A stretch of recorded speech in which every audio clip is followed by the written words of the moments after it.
Hi, welcome back to the Chris Ott Show.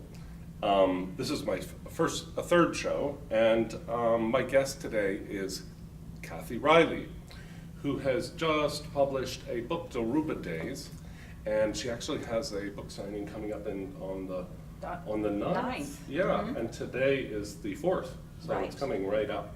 So this is well timed, and we're going to be talking about the book. Let me just say that I've known you a long time,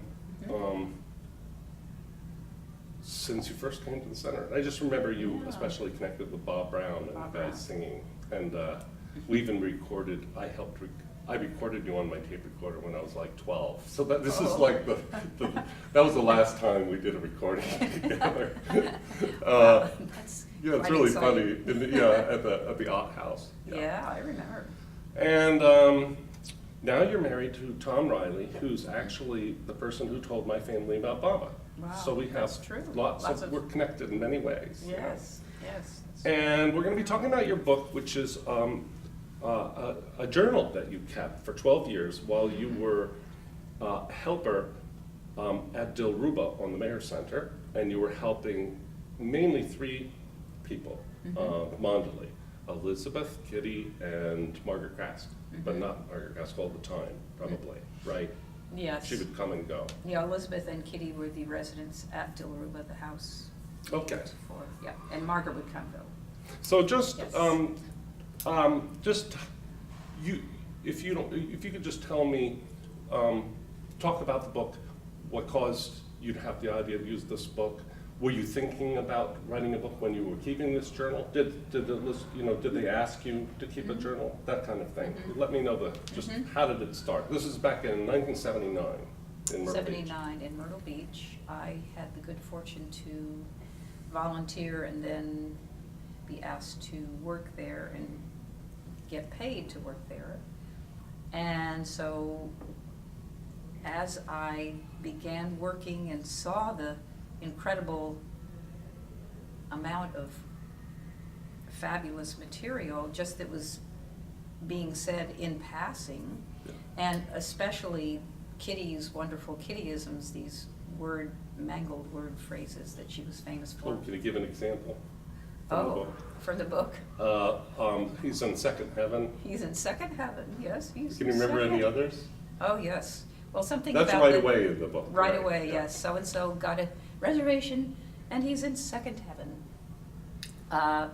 Something about the insurance was radioactive instead of retroactive. And talking about the fire ants, she said very seriously, yes, fireflies, one bite and you die.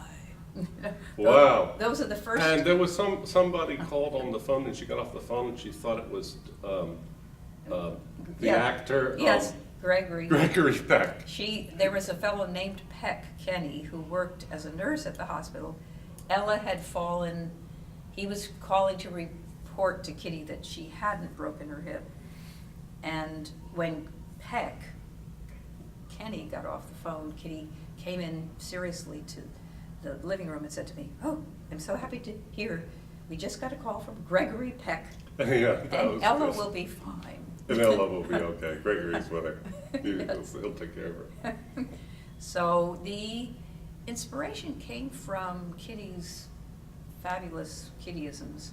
And I would ask Lois Brager, who ended up being my editor and working with me for many years, who worked there also, if she had written these wonderful Kittyisms down, because then she would tell me her Kittyisms and we'd laugh. And Yeah. she hadn't been able to, because she was actually working a couple of jobs to be able to support herself, because the pay, of course, was minimal there. And she was also helping Kitty edit Kitty's autobiography, Love Alone Prevails. Right. So she didn't have time, so she said no. And I thought, this is amazing, I should really write down the Kittyisms. So that was the beginning. And then after a few days or a week But or that's so. why it's like one in the Yeah. first entry. Yeah, because we just knew that was the beginning. And then it became clear that Elizabeth Patterson, Kitty Davy were these 2 incredible women who had spent years with Mayor Baba. And I thought, they're saying the most incredible things. I started keeping a diary, and then I luckily became very serious about it, and I decided that I would give myself the discipline of whenever I would work there, I would try to, at the end of the day, go home and write what had been said during that day. Even if I was like exhausted, I would try to write little notes and then fill it in the day after, so that I got to be very good at then listening and remembering, and almost a little bit standing outside of myself to receive and listen more intensely. Ah, made you more aware, because yeah. I was trying to remember what they had said, and then writing them down became easier. Sometimes I would keep a little notebook and just sort of jot down 1 or 2 words and then fill it in later. And so when I went back to these diaries of 12 years later, I really was amazed at how much I had forgotten, and I really know that if I hadn't written them down, a lot of this would have not been forgotten. Oh, absolutely. It's very detailed. It's the kind of stuff you forget. Yeah. A lot of it. And thank goodness there was a lot that was really meaningful that are Yeah, Baba's but even we snippets. forget those things. Yes, that's true. Just like right Yeah. now, you can't just, you could knock it off. Like when I Yeah. asked for Kittyisms, you couldn't just Right, do the just- 1, 2, 3, like, yeah. And he just wrote a book, that started. So did Elizabeth and Kitty know that you were doing the book, the journal? Were they aware of it? I don't think so. I don't think they were, no. And I didn't really even think about your question about putting it into a book until really years later. It wasn't that I was planning to Of course, write a well, book. that's what I Yeah. assumed, but I just, it might have crossed my mind if I were keeping a journal, and it was as extensive as yours gradually was becoming.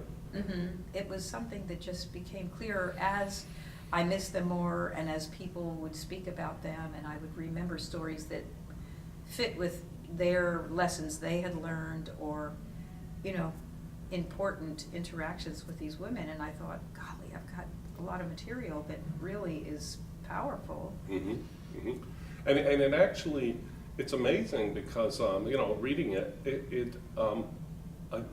lot of it really serves as an extension of the record, and from another point of view, and another, some of the accounts that you learned are in other books, but you get to hear it from another perspective, and that's actually helpful, because when historians look back, they kind of want to hear how everybody wrote it down, you know, Yeah. because they're Yeah. trying to, you know, it's just Well, very good. That very interestingly reminds me of the entry in which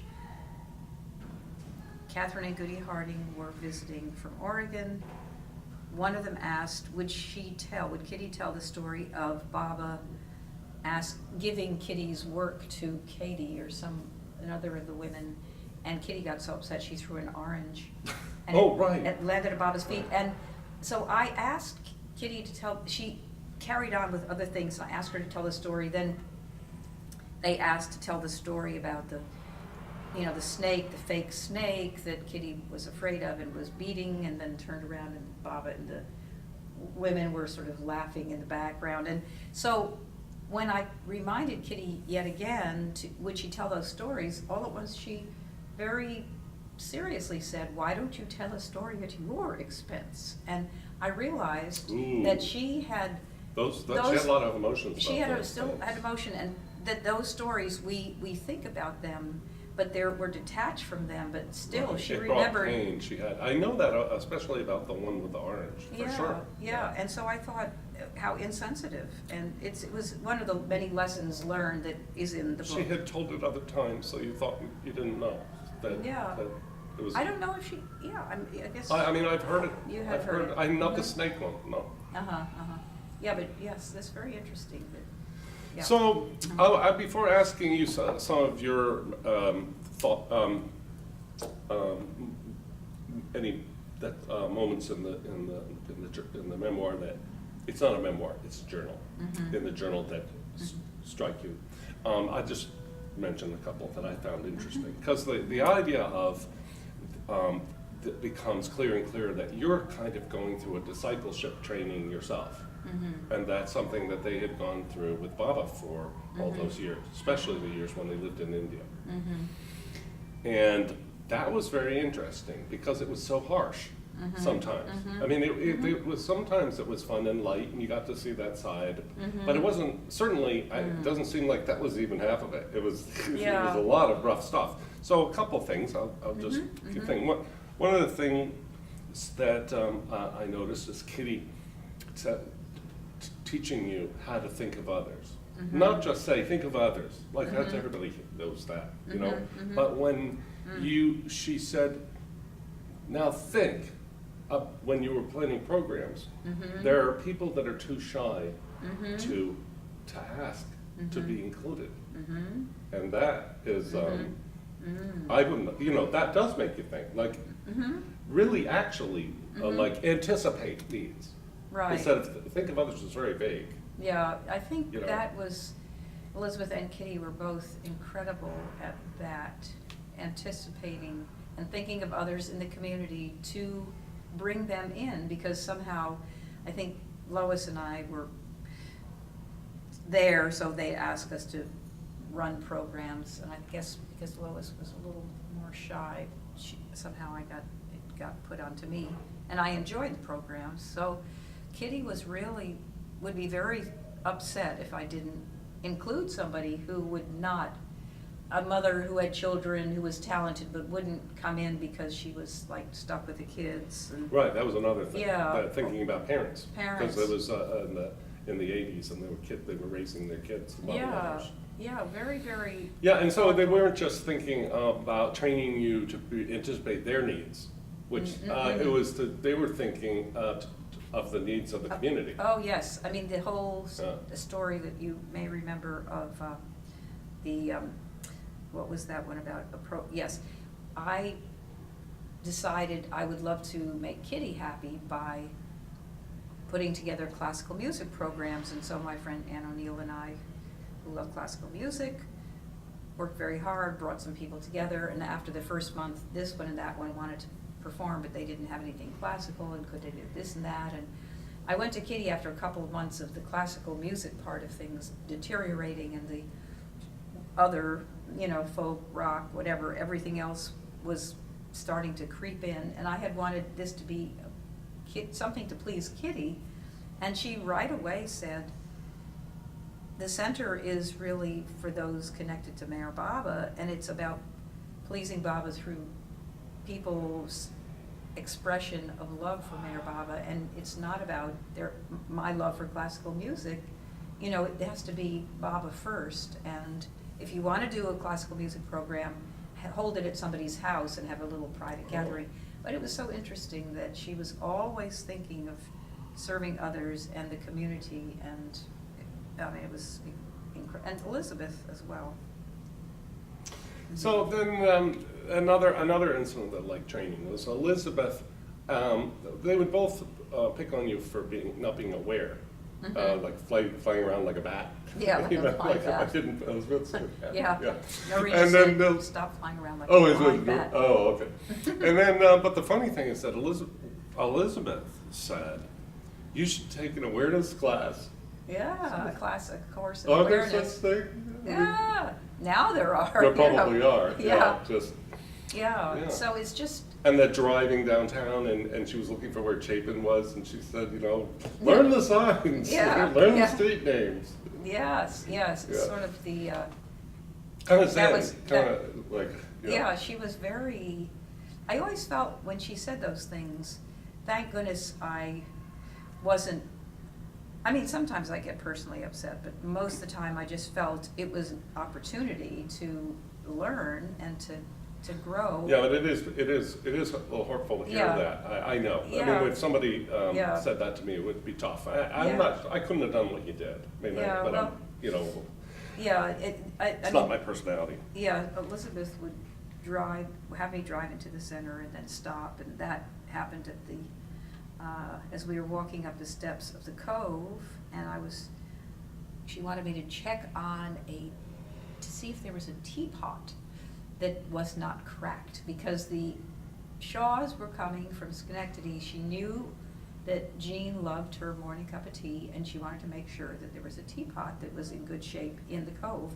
And as we walked up the steps, she said, did I say or she say, but there was this weather vane, a little kind of, I don't know if it's still there, but a little weather vane on top of the cove. And I said, oh, that's so interesting. I'd never noticed that before. And she said, Right. you have to become more aware. Yeah. You have to take a course in read aware. That's when she said it, right? Yeah. So, and now, speaking of, that was Elizabeth, right? Yes, Yeah. and by the way, I do have to say, it was, my remembrance at the time was that it was really more difficult than a piece of cake, because it was pretty continual that we were doing something that was not up to par. And Lois and I would walk by each other sometimes, and she would look at me and she would put her head back and say, agony. And she said, Yeah. Lois would say, Lois. agony, which was, that was Wow. basically the mantra Yeah. for working at Dilruba, was you just, Oh, man. nothing But- was really right. And then there would be these little kisses in the midst of the kicks that would sort of keep you going. But a lot of times there were. But they had that themselves in the Baba's ashram. It's Yeah. even one of the stories. Yes, that's Where true. Margaret realized that she got called in, because she was in agony Yeah. sometimes in Yeah. the 30s. Yeah. Wanting to get going and do something, and you're all kind of cloistered like I a know, nun. she couldn't take it, Yeah, yeah. Uh-huh. But then, speaking of that, where it was really hard, you write about, this is a good part of the book, you write about how when Elizabeth passed away, you still had some hurt. Because she had she was suffering so much, she got more demanding. Yes. And so when she passed away, you were dealing with that, and then you kind of asked Baba, how can I Get rid of get this at terrible this sort of, well, hurt hurt and anger. I was very. Yeah, it was very uninspired. Yeah. And then you said that you got a message, and it says, that was how I was giving my love. That's what you wrote. And what did you mean? Because That was- I mean, I kind of got it, but I'd like you to talk more about it, because you didn't say anything more. It was a journal. You you felt like you heard that distinctly. Yes, as we came into Dilruba from the funeral, and I was feeling pent-up emotions of anger at Elizabeth, who wasn't well and had been very demanding, and I had been very upset and not wanting to work anymore at Dilruba because it was so upsetting. And as I walked into the living room with Kitty and saw a still photo from the '56 Sufi film of Baba giving his love, Elizabeth, to his side after the tree had been planted outside the barn. And as I looked at Baba and Elizabeth in the photo, I thought, how am I going to work here? Because I'm just so upset at Elizabeth. And at that moment, very strongly, I heard inside of myself, as I asked Baba, how am I going to get rid of this, how am I going to get rid of this anger and this frustration at Elizabeth? And I heard very strongly, that was how I was giving you my love. And there was no, I don't know how to describe it, there was no thinking or it was just instantly all the anger disappeared. But that's the surprising part. Yeah. Because it doesn't sound very satisfying for most people. Yeah. You know? Well, we have had the stories from Baba's intense training, and so I knew that sometimes he would hammer the disciples, and that was often talked about, and they would just take it. And Baba would So say, thank me for the bad times. That's not in your journal, but it's in another book. I mean, that was a theme in Baba. And I often got the idea of Margaret's story about like the Mad Dog story, is that that was a good memory. Yeah, actually, she says that in a video. They said, tell us a good a good story. It was the best thing. It was the worst. They were the best of times. They were the worst of times. Because she got to travel on the blue bus. Right, but you did. Yeah. She did suffer. All right. Well, then just one more. and then I'll just turn it over to you, is I thought the thing about backbiting and what Kitty said about it was really interesting, because I still struggle with backbiting. I can't believe it. It really is harder than it sounds. It sounds very easy. You know, oh, that's all I gotta do. And I like also the way she said it. She said it made Baba, it displeased Baba, and that's the best reason to not backbite. Although other places he said, you know, you got to do this before you can even begin the path. This is, you know, starter stuff. You got to do this right away. Right. But anyway, she gave even a little bit of suggestion on technique, how she. So talk about that. How she dealt with it. I think she would say, the first thing I remember her saying was, if you don't say anything when somebody starts to say something negative about somebody, there's nothing to kind of feed that energy. And if you just remain quiet, the person just doesn't have any place to go with that. Right, and so it's not backbiting if you're not an accomplice. You're not backbiting as long as you're not an accomplice. You can be in the room. You know, it's and remain poised. Yeah. And I remember once when we were at Latif's, and there was this kind of intense conversation that took place actually with backbiting in the middle of a nice lunch, and Kitty, you know, got more and more quiet, and all of what she said, it's time to leave, or let's go. I think she did even say that we could change the subject. Change the subject. Or change the venue. Change the go subject. somewhere else.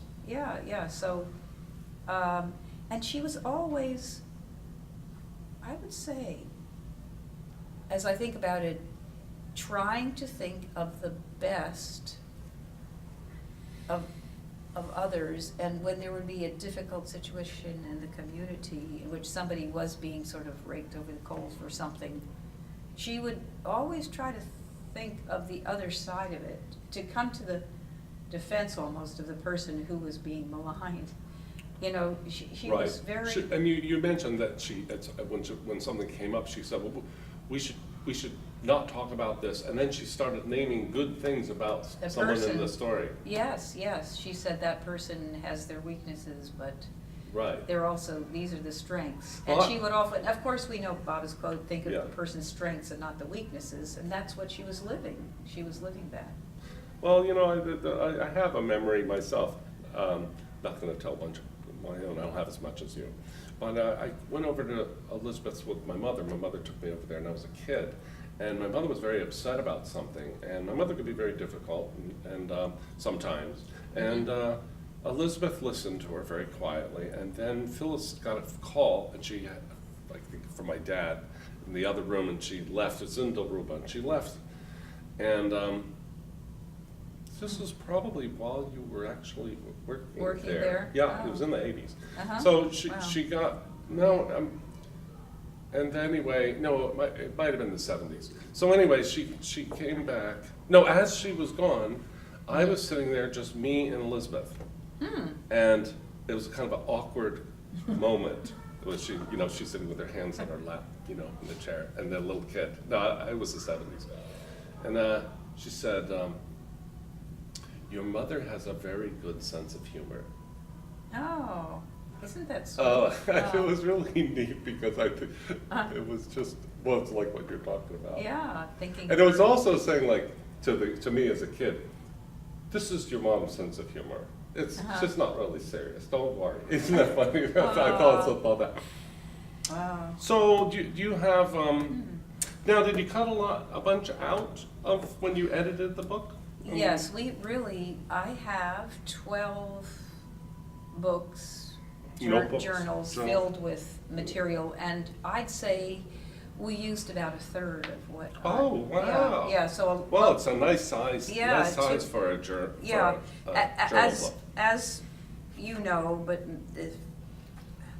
the audience. The audience may not know, there is, after the journals, after the diaries, there are a few other chapters. Right, I wanted to point that out. That's right. And I was sort of looking for them early in the book. I was like, but she doesn't really explain enough about, like, who's Margaret, who's Kitty. But then there it was. So it's good to tell people that. Yeah, so we realized it would be nice to include some other, you know, good material. Yeah. And I had had a dream in which Kitty came to me and said, "What have you been doing to utilize the training that I gave you?" So I Right, decided to that's put a chapter called Reflections about what I felt the training was. Right, you did. Then Kitty often talked about her early life, so I spent a lot of time working on early Victorian upbringing. You know, I found that really interesting, too. Yeah. I like that.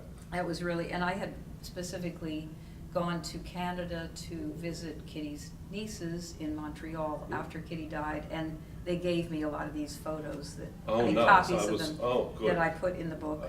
And I also interviewed them. What and- about, there's some pictures of Elizabeth and Kitty and Margaret. Did you take any of those, or you got permission to use them? Yeah, permission, Yeah. yeah, I don't think I took any of the photos here. Then, that was Lois's idea, to have the little bios at the end Yeah. of I Baba, really the three think women. it was great. It was And great. a little bit about the center, and I thought that was a fabulous idea. Hmm. There will be some people who read this who don't know anything about these women. That's what I was concerned about, because Yeah. you sort of start, especially Mhm. like, you just say Margaret came. Yeah, right, I know. But that's was you running a journal, and it's a journal book. But, Right, But, right. but I was pleased that that was in there. Yeah. You know, you also, you got some stories that are very full. So one of them was sort of very complete and short, though. But when Charles Haynes came with his students, and Elizabeth told him her story, I know, that was great, because you get Elizabeth's story. And you said that she didn't often tell her story. Yes, that was, I'd say, Lois and I would agree that that was the toughest entry to work on, because realizing she was telling her story, and it went on for over an hour, realizing the opportunity, I took notes and then filled it out Right, into you sentences. said that in the book, that you started writing it down. So when I came back to that entry, I realized this is basically Elizabeth Patterson's history, and I have to make sure these are correct. Oh. And So you did a fact check. We did lots of fact checks and went back and over it and over it and over it, and I feel good about it, because it's interesting that, like, for instance, she had mentioned that she believed in reincarnation because her sister had passed away unexpectedly at a Sure. very young age. So I went to Chapin Foundation. They had a history of the Chapin family, and I saw, you know, the birth and death dates of her sister, Right. and saw that she had died when she was 25. And so, you know, I made sure. That's that, excellent. You know, these. Good, because these- people will rely on that. Yeah, on that. yeah, and also the interesting fact that Elizabeth actually purchased the land from her father. It's always talking about a Yeah, gift that of got more love. clear, yeah. And It was complicated. Yeah. You'd think it was just a gift. yeah, Here, take this title. No. and I think a lot of people feel a gift has to mean no money, but of course the father gave it to her with But love. she felt and that she also had given it to Meher Meher Baba. Baba in love, yes, yes. But she wasn't really buying it, I didn't feel, from her father. She was buying it from the Chapin Found. Well, he bought, Company. you know, there were 7 partners, Yeah. and he bought that section back. Yeah. And she Right, said he was everybody doing that. getting their own little lake and this and that, Yeah. and then she bought it from him. Right. But But she's reimbursing the expense of Yes. getting it. yeah, back. and many people, when I mentioned that to them as I was working on that, they said, there were some people that reacted and thought, you know, we Ooh. shouldn't put that in because. Oh, you should. It's But- important. But yeah, then it Yeah. was important that that was the way it really happened, and it doesn't mean if money, I mean, it was given in with love, Yeah. even though there, you know. You Money do was a your part of it. best. Yeah. You can't- Somebody could make an argument, lots of things like that, and nitpick, and they're losing the forest for the trees. Mhm.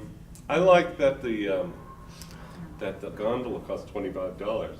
Oh, yeah. And Yeah. then she had to have it brought on the train. I know, I know. You know, it's interesting, that is something, I don't know if that, On a flat car. on a flat car down to Myrtle Beach, and then, yeah, and then taken to the center on some I sort didn't of know a. the train went to Myrtle Beach. I thought it went to Conway. It would be the same of the same thing. That's interesting. I don't know Well, about that. yeah, I Or believe. maybe there was a side. It's some sort of possible, a- yeah.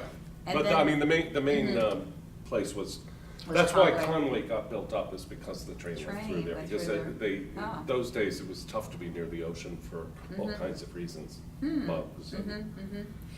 The interesting thing about that gondola was that I remember Elizabeth said that there were 3 remaining and she bought the last one. Right, that's what you wrote. And Ellen Kimball said that there were only 2. Oh. So who's to know? You know, she's researched the center history, but anyways, Elizabeth got the last one. Okay, well, the gondola's a very small part, but it's cute, you know? Yeah. $25, but it was 1939, so that's like probably a lot of money, actually. Yes. That might be like $3,000, I don't know. Ooh. And then another interesting story that Elizabeth said, when they rolled on logs Oh, yeah. down the hill, everybody, around that time when they were building the original kitchen. Yeah. Well, that was 44 when they built the original kitchen. But anyway, she said that people were worried that the kitchen would fall into the lake. Yeah, and she But she said it never did, which is so fell. sweet. She said with this little wry smile. Right. Well, I think that we've covered it, and we've been talking about 40 Uh-huh. minutes. Uh-huh. You have any last comments? Something? Well, you I wanna think, say? I want to say, as I worked on these diaries with my friend Lois, who was a great, wonderful editor, I realized how, you stand back more, you're not in the middle of it, just how fortunate I was to have had that opportunity and be there at that time and have such close connection with these women.